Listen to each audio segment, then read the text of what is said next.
Well, I guess I'm gonna be spending the next 2 hours Taking them down. taking them down. Act break. Go to the bathroom real quick because we're coming right back. We come back. We're back at Colonel Taylor's house. Colonel Taylor and Jesse have just finished. Boy, Beanie, let me say he calls Beanie. That is Colonel Taylor's nickname, Beanie, I guess, for Beanpole. Boy, Beanie, you did that up with them pork chops. It's like, tastes just like your grandma Taylor's. He was on the road with that countryness. He was on a roll. He was on a roll. And you all have to know, this is at this moment in time, Jesse Jackson is running. I will say this. He's a candidate for the presidency, right? Well, no. I think it had already ended. Yeah, but he was a candidate. I think it had already ended. He was hot as... He was a candidate. He was like just a candidate. You need to know that Jesse Jackson was hot as Carolina fish grease at this moment. He was, as far as black... As bad of an actor as Jesse Jackson is, in that moment, I totally believe that they had just finished eating some pork chops. Oh, I did believe that. I did buy it. It said, boy, I believe that they ate something that was very heavy with a lot of gravy. And told him just walk outside. Just go into the sea. Just eat this first. Because he had a toothpick too, I think, and he was like, I said, man, that dude was eating something. Rubbing his stomach. He rubbing his stomach and everything. Boy, that is some good pork chops, boy. Just like your grandma tells us. Yeah. He sits down and he turn what's his name stays on some jazz. And he said, "Who's that?" He said, "Oh, that's Stu Gardner."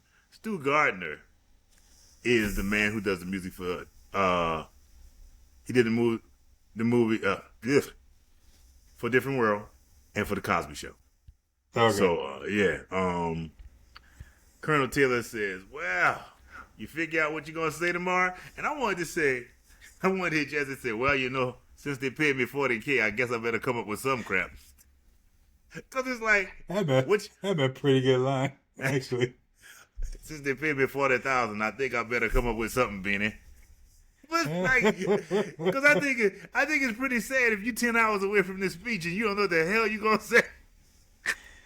There's a knock at the door, and Colonel Taylor makes jokes about how everybody's been coming to his house. Vinny Johnson's coming in. Vinny Johnson coming in for the 3-pointers. Coming in Mr. hot. Gaines. Open the door. We see a well-dressed Mr. Gaines walk in, he's touting his rainbow meatloaf. Who is the person that comes off the bench in this era? Who's known for coming off the bench in this era? Ooh, I don't watch a lot of basketball until the playoffs. Pat Beverly? No, he's a defensive guy. Who's the hot six man? I want to say Paul George, but he was a starter. But then did Trevor Ariza used to come off the bench, or was he a starter? He was kind of a bench guy. Didn't he come? He was with the Lakers, right? Yes. He was kind of an off the bench guy, but in that rotation, Metta World Peace. Did he start when they won those championships, or did he come off the bench? They brought Metta in. Metta was there for a reason. Yeah. Metta was there for a reason. Metta World Peace. Ron was there for a reason, bro. I still don't get why he started throwing up threes in that game 7, but for some reason it worked. And they was hitting. He was just feeling. He was like, you know what? I'm feeling it. What is wrong with you? Everybody looking like, what the hell is wrong? And they were like, what are you doing? He's making threes. What are you doing again? He's making threes. He was feeling it, man. Oh, that was crazy, boy. That was crazy. That was so. But we digress. Mr. Gaines comes in, man, and Mr. Doctor, Mr. Reverend Jackson. Oh, I just happened to be coming by. You need to try some of my meatloaf. Man, we just ate. No. You gonna like this. This is my special Rainbow Coalition meatloaf. Come on, bruh. Not the Rainbow Coalition meatloaf, bruh. It's the same meatloaf he talking about. The same meatloaf that he got his wife with. He just, Velma. He just, this magic meatloaf, This is my famous wedding meatloaf. This is my famous Rainbow Coalition meatloaf. This is my famous Thanksgiving turkey meatloaf. And meatloaf. But he damn, did. Mr. Games, It's funny when it all tastes the same. It was fun. It did. It was funny when he took the picture, and it was weird because they were using the camera. I was like, why? I sat there and said, why aren't they taking the selfie? I said, oh, because they weren't camera phones. I was like, yeah. And he even talked about, I'm gonna get it developed. Do you know how ridiculous of a picture it would be if he just flipped the camera and did it like that? Like, they have all the top of his head, bro. What was funny was Reverend Jackson put his hand on his head, gripped his head for the picture. But they got him out, and then all of a sudden there's another knock at the door, and Colonel Ted's like, man, people returning stuff to me that they ain't never took away. He said, everybody coming over here. And it's Dwayne. Dwayne wants to apologize to Reverend Jackson about the posters. He's taking the majority of them down, but he's really sorry. And Colonel Till's ready to just get the hell out of my house. But no, Beanie, let me talk to him, Beanie. And he wants to talk to him. This is when it starts. What? This is when it starts. What?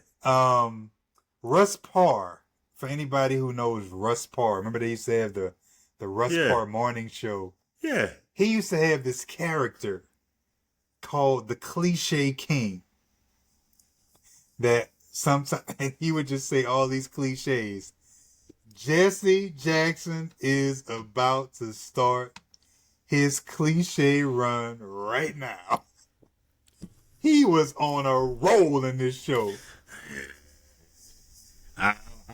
I guess he did. I guess I noticed when they kicked into overdrive, but he started rhyming. But he turned on the engine. Yeah, he turned on the engine in the house. Yeah, he was talking about. He was telling Dwayne, it's like, he said, your voice, you are one voice. One person can do it. He's just. Don't forget though. He said, what am I gonna do? He said, I know this. I wouldn't give up. He said, I wouldn't give up. I was not a chump. I would not surrender. I stood up. If you can't take the heat, get out of the kitchen. You can't get nothing with cold grease. You can't cook with cold grease. What the hell are you talking about? And I ain't gonna lie, that threw me. It said you can't get cooking without cold grease. Hold on, Jesse. Hold on. Yes, that is. We do not cook with cold grease. That's no one cooks with cold grease. It's a very true thing. That is a very true thing, Jesse. I mean, we kind of all know that, Jesse. God, dog. But he said, and he explains to him, and Dwayne listened, and his whole thing is, he said, you have to make them listen. And he's like, okay. So he's going to stay in the race. We go to Gilbert Hall lobby in the morning. The ladies are getting ready to go to the assembly. And everybody's talking about Jesse, and even Jaleesa mentions how fine Jesse is. And Letty says, ladies, we're going to get there. We have a half hour, and we're not going to a Bobby Brown concert. And everybody. Yeah, that's what Jaleesa was like. But air is not our prerogative. Why she had to wiggle that neck wiggle, bro? Not the neck wiggle. The neck wiggle, not the neck wiggle. And she's saying you need to be calm, ladies, professional. When Colonel Taylor walks in with Jesse, and she's tongue-tied. And I was sitting there thinking, this is not the woman that danced on tables in France that we met when she first, you know what I mean? No. I was like, y'all really want me to believe that Letty is tongue-tied around Jesse Jackson? Quite honestly, I see Letty turning Jesse Jackson. She would turn Jesse Jackson. I think she like Mr. Jackson. I couldn't even like be around Jesse Jackson, but it is what it is. They basically I wrote Letty nuts up. I wrote Letty nutted up. I was like, oh my God. We go to the assembly hall. Colonel Taylor gives an introduction, And I did like the way he said, "My friend and yours, Jesse Jackson." Yeah, I don't know why. I just love that. He said, "I'd like to introduce you to my friend and yours." Hey man, what's his real name? Why can't I think of his real name? Glenn Turman. Glenn Turman just Glenn got Turman his start. Just got his start on the Walk of Fame. I was just looking at him again because my wife was she never watched the show on Hulu Paradise, in which have you seen that show? I mean, I'm not going to give anything away. He's in the show. Oh, so really? I'll just leave it at that. Yes, he is in the show. Okay. Well, I'll watch it. Yeah. And he once again, Glenn Turman, you just sit there, you like, bruh, y'all took all this time to get that man a star on the Walk of Fame? All right. They say he rode a horse up. You know, he's big into, he's a cowboy and stuff like that.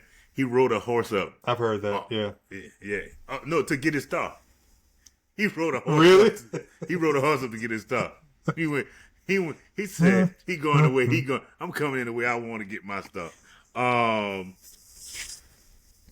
Jesse Jackson. Now, this is the thing that got me. Jesse steps up and he takes off his glasses. And I want to say, Jesse, you haven't a pair of glasses on this whole episode. And it made me think all them dudes when we was young back in New Orleans, when you wearing glasses that weren't even prescribed because you just weren't like wearing duckies. Remember the wire rim glasses? The duckies. Yeah, I remember the duckies, bro.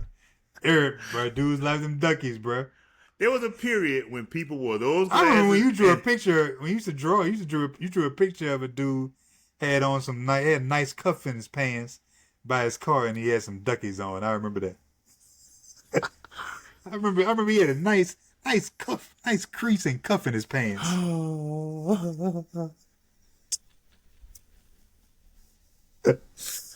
Hey, people out know. You ever had a good cuff in your pants? I used to draw a lot when I was young. You ever had a good?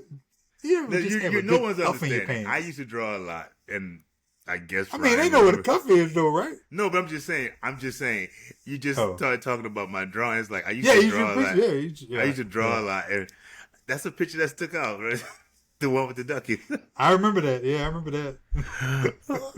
So again, he has these. I wanted to say, like, really? Now we haven't. Not that's the look you need when you step up to give a speech. You gotta take the glasses off. But it's neither here or there. But after listening to, he goes into this speech, and I sit there like, to say that you got this speech on network TV in the family hour time, like, this was a lot. Jesse Jackson goes into a speech about voting. He gives you a civil rights history. He talks about many people, not one. He starts with Rosa Parks. He talks about the 3 civil rights workers who were killed in Philadelphia. He talked about the 4 little girls. He talked about a couple of people. I was like, wow, to get this. And this is Debbie Allen's first season. That was a heck. But it says something about Debbie Allen. It also says about how much power Cosby had at that time. And he also said hope in their brains and not dope in their veins. Let me get it straight. Jesse went into what Jesse does. He went into a rhyming thing that got... When you get that diploma, you have a diploma in one hand and a voter card in the other. There's hope in my brains, but not dope in my veins. How you turn Jesse Jackson African, bro? Bro, that's what he sound like. My mind is a pearl. I can do anything in the world. Just because it rains, I don't have to drown. Like, just it is not my aptitude, but my attitude. That was the one right there. That determines my altitude. I was like, man. Wait a minute. Don't forget, I may have been born in the slum, but the slum was not born in me. No, it's not. It wasn't. It wasn't. He just went on a classic Jesse My roll. mind is a pearl. I can learn anything in the world. Yeah. Just because it rains. You're Just because it rains doesn't mean that I have to drown. He's killing me. like I said, it's a hell I've of a never speech. seen anyone drown in the rain, Jesse. Man, that is a stupid person who drowns. That's the. I mean, don't get me wrong, flooding is there, but the typically, rain. But he made it sound like he just standing there and just like looked up and drowned in the rain. It's pretty dumb. We go to the next scene, which is in the pit on the patio. Dwayne has lost. Dwayne lost by 315 votes, which is proud. Freddie was like, you were close. He only lost by 315 votes. Maybe if this was the United States. I guess I thought about Howard because of the Howard's population. I think that's a close. That seems close. I'm not gonna lie. And to me, I don't even remember voting for student body president at Howard. Like, I don't even remember the process if there was. Like, I don't. It was you went and you slipped. It made it kind of like voting. And I remember. I mean, don't get me wrong. A couple of times. Yeah. And sometimes I miss, but I remember doing it a couple of times. And it's well over 30 years ago. So yeah, I remember doing it a couple of times. And then I just remember the total. They would have the total in the Hilltop, which was the Howard School paper. And I remember a couple of, it was always a few grand who voted. That's why I guess I saw 315. I guess I saw it as kind of close, but you lost, Dwayne. Bottom line, you lost. Kim and Jaleesa come down to talk to Freddie about her birthday. Wish her happy birthday. It's her birthday. And she says, we didn't know what to get you, and the gift was inspired by Reverend Jackson, and 4 tall guys that look like they probably play on Hillman basketball team walk downstairs, and Freddie thinks it's strippers, and they drop a rap. She sure did say that. She said, "Oh, you got me strippers? Yeah, in the middle of the pit. Yeah, that's what we're doing." These 4 guys drop a rap about voting and getting registered the to beatbox, vote. bro. Where they get these dudes from, bro? Come on, bro. I don't know. But I think I saw a bubble over Freddie's mind saying, "I wish they would have brought naked dudes." Hey, she did. She was pretty excited. And you know what? She was excited, but not like She was like, "Oh, you brought me strippers." Like, she wanted it. But they said, "Freddie, we got you your application for your registration card." She said, "Oh, gang, I did that this morning." And that was it. End of show. Hey, that's what I like about Debbie. Debbie don't stay with none of that foolishness. Show ends. End. Period. It's like, boom. Credits.